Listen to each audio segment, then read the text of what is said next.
Hi there, I'm Debra Corey, and I am the co-author of Build It, a Rebel Playbook for World-Class Employee Engagement. And I am here with Josh Bersin, who is the founder of Bersin by Deloitte. So, hi, Deborah. Thank you so much for joining me Sure. today. I know that you've been speaking at this conference and being pulled from here, there, and everywhere, but I just thought it was really important to have a thought leader like you to give us your thoughts on HR and where HR is going in this new and exciting world that we're living in. Thank you. I'm looking forward to sharing. And you did a great talk today talking about 5 different things that HR should think about. And I wrote lots of notes for myself about what I can go back and do in my organization. And I thought that maybe we could focus on 2 of them. Okay. The first one was your when you were talking about organizational design and organizational structure. And we've got a whole chapter in the book, which I wish I had spoken to you first because it's called Job Design. But we probably should have called it Work Design after listening to you today. So maybe you can talk a little bit about what your thoughts are in this area. Well, what's happened, partly driven by technology, but some of it is business practices, is companies are forced to iterate and redesign and develop new products and services, partly driven by the digital revolution. And so virtually every company, 70–80% of companies we survey, are trying to create a digital experience for their customers, which might be an app or a series of interactions through digital products and services to the existing products that they have. And so on the back of that, they have to redesign the company. Right. Because we're set up in sales and product and engineering, and all of that works when you have 2–3 year product cycles. But when you're digital and you're interacting with customers all the time, you're iterating on your products and services constantly. And so behind the scenes, what companies are realizing is that the hierarchical functional organization model is in the way of the way they want to go to market now, but we don't know what the new model is. So we just wait and keep doing the same things we did all along. This is the book that I'm working on that's not done yet. But, I look forward to it. But basically, what we're beginning to discover is that the key to success is to let people move out of their functional roles into project teams, product teams, service teams, leadership teams, initiative teams that are multifunctional, that might last 6 months, a year, 2 years, or maybe even shorter, most of which are run by team leaders, not always line managers. So this gets into the issue of management. People need to feel that they're rewarded for moving onto these teams by moving out of their old job into this team. Somebody needs to know that they've done that, and so they get credit for it. They don't do it as like a sideline, and which nobody has time for anymore. And then the teams need, we were just talking with somebody downstairs, the teams need structure. How do we measure the team? How big should it be? What tools should we use? How do we hold people accountable? And so there's a sort of a new domain of HR that's beginning to open up is how do I facilitate teams? What tools do I need? How do we make teams more productive? Who should be leading the teams? So a good example of this is one of the software companies I recently interviewed said that, and this is fairly common in software companies, engineers are allowed to work on multiple projects at a time if they'd like to. They decide. They have a manager, and their manager's job is to make sure that at the end of the period, the end of the year, they're evaluated and they get paid and raised, whatever. But they don't work for that manager on any of these teams. They work for the project manager on each teams. And this is I won't mention the name of the company, this is a very well-known company that's been very successful. And that agility allows them to immediately say, we need a team to do so-and-so. And within 2 days, boom, they have a team put together, everybody has the incentives to work on it. And not everybody needs to do that all the time, but I don't think there's any company that wouldn't like to have that kind of a function working. And if you really get into it and start thinking about it, what you realize is how people are paid, how people are evaluated, who you recruit, because all of a sudden, if you're going to be moving from team to team, your value is your skills. It's not your level or your job title or the number of people working for you. That doesn't matter anymore. So all of a sudden, the world becomes a little more of a democracy, and your capabilities become, and your followership become your value. So I would say I learned about this, almost by accident, meeting a couple companies 2 or 3 years ago that were experimenting with this. There have been lots of, it's been done in software quite a bit, but now it's going on in financial services and banking. I talked to a retailer that's doing it. I talked to a wholesaler that's doing it, and manufacturing companies are doing this. To some degree, the Toyota manufacturing process was built around this kind of approach. So anyway, that's what's going on. And I think it's going to affect HR a lot. So in the book, you talk about the whole agile organization and moving. And it's really interesting because in the book, we have a play of a company, which I love, where they put wheels not just on their chairs, but on their tables so that they can move where the work is. Yeah.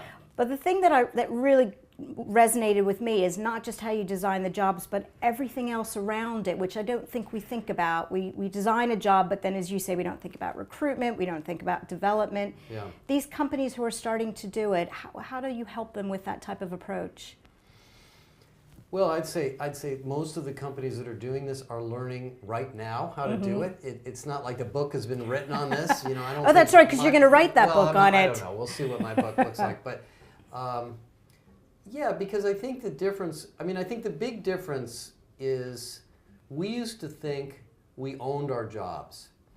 I certainly grew up in a world where I had a job, I had a business card that had my job title on it, I knew I had a level, I was very proud of the title on it, and it had its various attributes and benefits associated with it.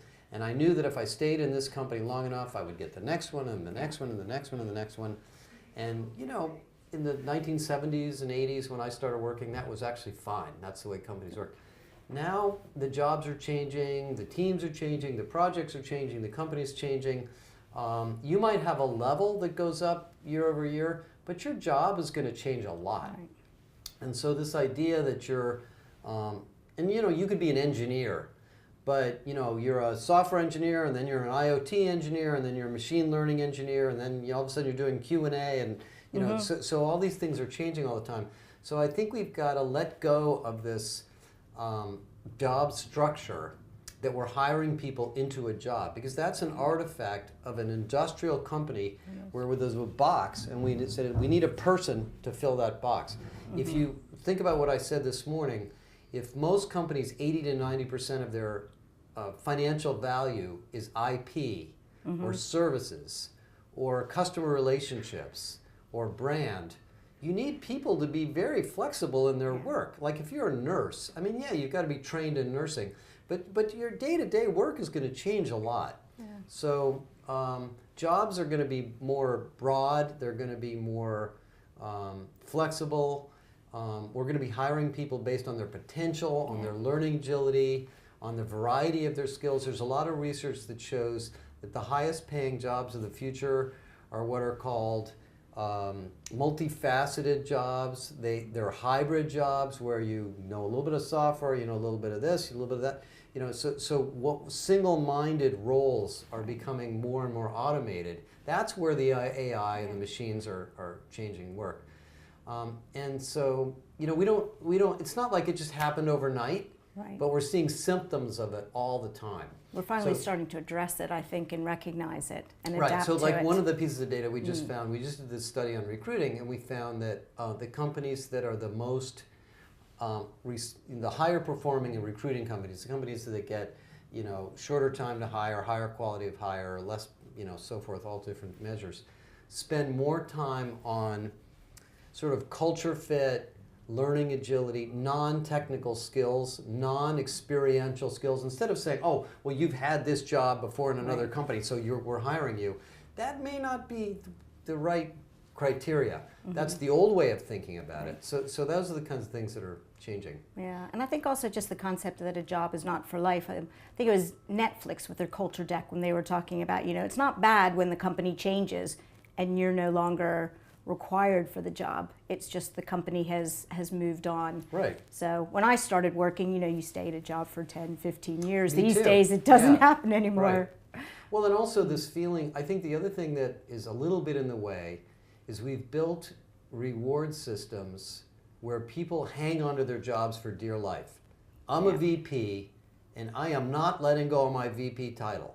Yeah. I've paid my dues. Yeah. I've been here 15 years, and you're not taking my VP title away. And if you do, I'm quitting. Yeah. Come on. Yeah. You know, that's we got to let go of that. Even how we do, but even how we do. I'm a rewards person, and how we design share schemes. Yeah. So at my company, we've changed it so that it doesn't vest at the very end. You get step vesting. Yeah. So that you don't stick around to the end when you're not engaged or it's Right. not right for you Right. anymore. So you're right. People like me that's have a good not. example. We haven't made it easy in this new world. But that's an example of a practice that you know that's probably just another sort of indication that this is happening. Yeah, it needs to change. Yeah. Great. Well, why don't we move on to the second topic, which is more about the new world of leaders, which I think is really important again, because as you talked about, the way we managed in the past is not the way that we manage and lead in the future. So could you talk a little bit of that, please? Yeah, I mean, it's the same theme. In a more dynamic organization where things are changing faster, we need leaders that are similarly dynamic and agile in their thinking. And so Deloitte has done research on this, and we've looked at the 23 dimensions of high-performing leaders in today's companies. They're more experimental. They're more able to and willing to change. They're better listeners. They're better coaches. They're not as dogmatic and directed as leaders were when you and I we probably are similar, you know, in our early career. I mean, the boss was the boss. You kind of did what he or she, well, it was a he, and you did what he said. You never and that challenged. Was that. Yes. You know, that's no longer really the best model. It is a little bit in some places, but not in most companies. So there's this change of the characteristics of leaders. Also, if you think about a company being a network, leaders are leaders because people follow them, not because of their position or because of their tenure.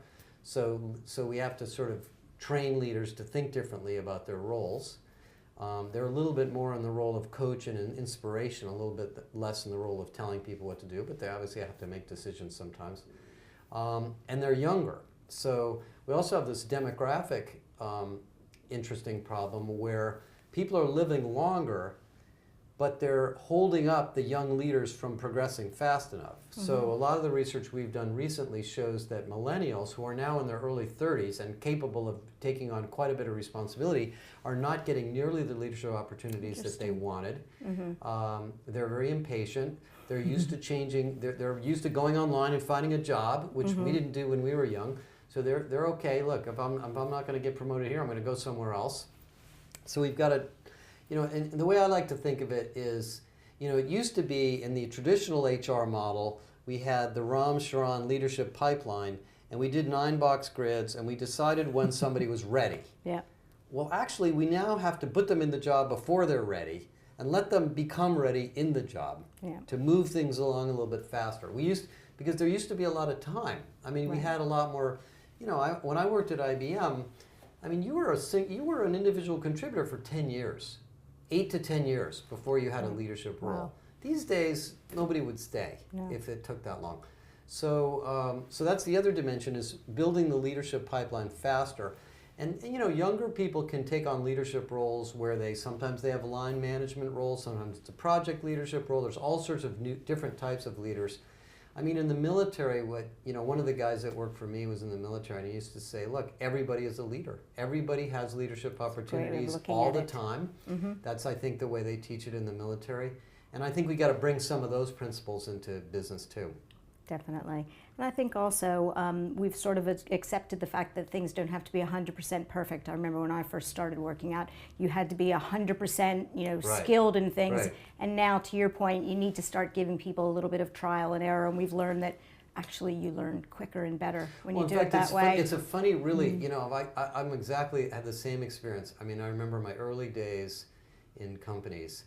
You really worked hard to make sure you made no mistakes, because it was, by the time you got it ready to either ship or go out or whatever, it was supposed to be perfect. Now it's like, hey, get it out there, see if it works, fix it on the fly. It's a totally different it's that business whole beta climate. testing Beta approach, testing, you know, like take a video with your phone and send it out. You know, don't bother making it perfect. And some of that's just it's just the competitive nature of business. People are just doing things faster. So we need leaders that are okay with that. So there's a lot of different disciplines. Yeah, and we need to give our leaders skill sets in that also and support them in this new way of leading, definitely. Right. Perfect. Well, I'd love to go through all the other ways, but I know that I'm between you and lunch, so I won't do that today. So I really appreciate all of your help. And for anybody, if you haven't read all the amazing studies and all the data that you provide to us, I use it and I quote it all the time. Definitely do that. And thank you very much for your time. And I look forward to when you do this book. Yes. With the book, with your book. Thank you very much. Success. Yes, I hope so too. Thank you. Thank you.